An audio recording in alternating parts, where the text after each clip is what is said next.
क्या आपने कभी गौर किया है, जैसे ही आप नहाने जाते हैं अचानक पेशाब का दबाव बढ़ जाता है। कभी ऐसा लगता है कि अभी तक कुछ नहीं था, लेकिन जैसे ही पानी शरीर को छूता है पेशाब की इच्छा जाग जाती है। क्या ये बस एक संयोग है या इसके पीछे कोई खास वजह छुपी है? जिंदगी में कोई भी घटना बस यूं ही नहीं होती, हर छोटी छोटी चीज के पीछे कोई ना कोई वजह होती है। अब सवाल ये उठता है कि नहाते वक्त हमें पेशाब क्यों आती है? क्या ये हमारे शरीर की कोई कमजोरी है? क्या ये किसी बीमारी का संकेत है, या फिर ये दिमाग और शरीर के बीच गहरे रिश्ते की तरफ इशारा करता है? बस सोचो, अगर ये सिर्फ शरीर का एक सामान्य काम होता तो हर कोई इसे इतना गहराई से क्यों महसूस करता? नहाना सिर्फ साफ सफाई का मामला नहीं है। नहाना एक ऐसा प्रक्रिया है जिसमें शरीर, दिमाग और आपकी पूरी चेतना जुड़ी होती है। पानी, जिसे सबसे पवित्र तत्व माना जाता है, सिर्फ आपके शरीर को नहीं धोता, बल्कि आपके अंदर जमा थकान, तनाव और दबाव को भी धो देता है। और जैसे जैसे शरीर हल्का हो जाता है, उसका दबाव पेशाब के रूप में बाहर निकलता है। लेकिन ये तो बस सतह की बात है, असली कहानी इससे कहीं गहरी है। क्योंकि शरीर का हर अनुभव मन का भी अनुभव होता है और मन का हर अनुभव शरीर में उतरता है। तो जब आप नहाते हैं, ये सिर्फ एक जैविक प्रक्रिया नहीं है, ये आपके मन और शरीर के बीच एक बातचीत है। अब सोचो, जब पानी तुम्हारे शरीर को छूता है तो क्या होता है? तुम्हारी त्वचा के हर रोम छिद्र में हलचल मच जाती है, तंत्रिका तंत्र सक्रिय हो जाता है। ठंडक या गर्म पानी का एहसास दिमाग को ये बताता है कि शरीर को कुछ छोड़ने की जरूरत है, और उसका पहला तरीका पेशाब करना होता है। लेकिन ये पूरी सच्चाई नहीं है, क्योंकि अगर ये सिर्फ ठंडे पानी का असर होता तो फिर जब हम गर्म पानी से नहाते हैं तो ये क्यों होता? अगर ये सिर्फ मूत्राशय की वजह से होता तो नहाने से पहले ये क्यों नहीं होता, और पानी गिरते ही अचानक क्यों होता है? यही वो राज्य है जो लोगों को हैरान कर देता है।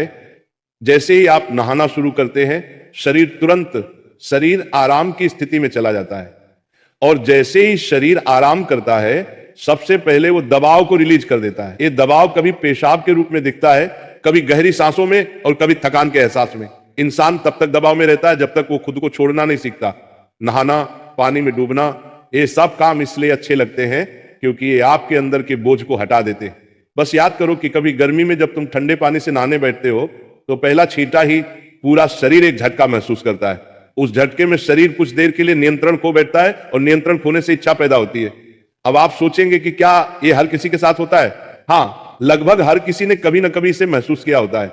लेकिन फर्क यह है कि कुछ लोग इसे सामान्य समझकर भूल जाते हैं, और कुछ इसके पीछे छुपे राज की तलाश शुरू कर देते हैं। और जो तलाश शुरू करता है वो जिंदगी के असली ज्ञान के करीब पहुंच जाता है। क्योंकि यहाँ एक नाजुक बात छुपी है। पानी और पेशाब दोनों एक ही तत्व से बने होते हैं। जब पानी बाहर से शरीर को छूता है तो शरीर के अंदर पानी का तत्व भी प्रतिक्रिया करता है। यही प्रकृति का संतुलन है, ये एक अनुनाद है। शरीर और प्रकृति के बीच रिश्ता आईने जैसा होता है। जो कुछ बाहर होता है वो अंदर भी परिलक्षित होता है। तो जब बाहर का पानी तुम्हारे शरीर से मिलता है तो अंदर का पानी यानी पेशाब भी बाहर आने को बेचैन हो जाता है। लेकिन अब सवाल उठता है, क्या ये सिर्फ पानी और मूत्राशय की बात है, या इसके पीछे कुछ और भी है? क्या ये किसी कमजोरी का संकेत है? क्या ये किसी बीमारी का शुरुआती लक्षण है, या बस मन और शरीर के बीच की एक बातचीत है? यहीं से हमारी यात्रा शुरू होती है, शरीर के विज्ञान से लेकर आध्यात्मिक दृष्टि तक। क्योंकि अगर हम इसे बिना समझे सामान्य कहकर नजरअंदाज कर देंगे तो हम जीवन के एक बहुत बड़े संकेत को खो देंगे। तो चलिए अब इस रहस्य को और गहराई से समझते हैं।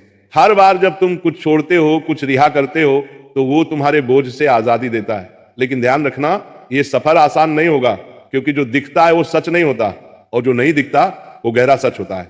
लेकिन सवाल यह है कि ऐसा क्यों होता है कि कुछ लोग इसे ज्यादा महसूस करते हैं और कुछ कम? यहां मनोविज्ञान की भूमिका आती है। मनोविज्ञान कहता है कि हमारा मन और शरीर गहराई से जुड़े होते हैं। जैसे ही मन आराम करता है, शरीर भी रिलीज होना चाहता है। इसे कैथारसिस कहते हैं। सोचो, जब तुम रोते हो तो कैसा महसूस करते हो? पहले तो भारीपन होता है, लेकिन रोने के बाद हल्कापन महसूस होता है। बिल्कुल ऐसा ही होता है, पेशाब आने में भी ऐसा होता है। ये एक तरह की साफ सफाई है, और नहाना भी ऐसी ही एक प्रक्रिया है जो आराम और तरोताजगी दोनों को जगाती है। इंसान लगातार दबावों के नीचे रहता है। तनाव, इच्छाएं, डर, गुस्सा, चाहत, ये सब अंदर जमा रहते हैं। जब आप नहाते हैं तो पानी सिर्फ शरीर को नहीं धोता, ये आपके दबावों को भी पिघलाता है। और जैसे ही दबाव कम होता है, शरीर से छोटे छोटे रिहाई के संकेत पहले निकलते हैं। मतलब पेशाब आने की इच्छा सिर्फ जैविक नहीं है, बल्कि मनोवैज्ञानिक भी है। ये इस बात की निशानी है कि जैसे ही आप आराम में, शरीर राहत चाहता है। पानी सिर्फ शरीर को साफ नहीं करता, ये आपके अवचेतन तक पहुंचता है, क्योंकि पानी का अस्तित्व बहुत गहरा है। आप मां के गर्भ में पानी से घिरे हुए पैदा हुए थे।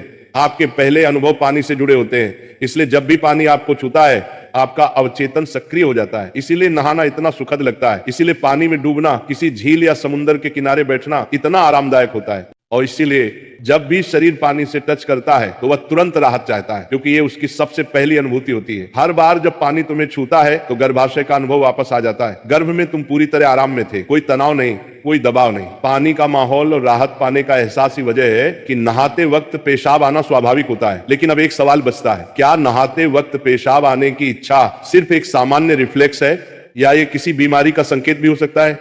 विज्ञान मानता है कि अगर ये बहुत बार होता है, बहुत ज्यादा तलब होती है, आप इसे कंट्रोल नहीं कर पाते, तो ये ओवर एक्टिव ब्लैडर या किसी और मेडिकल कंडीशन का संकेत हो सकता है। लेकिन अगर ये कभी कभार होता है तो ये बिल्कुल नेचुरल है, बिल्कुल सामान्य है। अब सोचो, क्या आपने कभी ध्यान दिया कि ये तलब तभी बढ़ती है जब पानी डाला जाता है? मतलब यहां ट्रिगर पानी है, और पानी सिर्फ शरीर को नहीं छूता बल्कि दिमाग और सबकॉन्शियस को भी। तो असली सवाल यह है कि क्या आप इसे बस एक प्रॉब्लम मानकर नजरअंदाज कर देंगे या इसे एक संकेत के रूप में लेंगे कि दोनों शरीर और मन को आराम चाहिए, हल्कापन चाहिए, आजादी चाहिए। हर तरह की रिहाई सिर्फ जैविक नहीं होती, ये आध्यात्मिक भी होती है। आपको छोटे छोटे रिहाई के मौके दिए गए हैं ताकि आप एक बड़े रिहाई की तरफ बढ़ सकें। पेशाब, आंसू, हंसी, ये छोटे रिहाई के तरीके हैं, लेकिन ध्यान सबसे बड़ी रिहाई है। मतलब अगर आप समझ पाओ कि इच्छा क्यों आती है तो ये सिर्फ एक शारीरिक अनुभव नहीं रहेगी बल्कि ध्यान की तरफ एक कदम बनेगी। चलो अब नाम जप करते हैं राधा रानी का, तो मेरे साथ बोलेंगे, राधे राधे जय राधा रानी।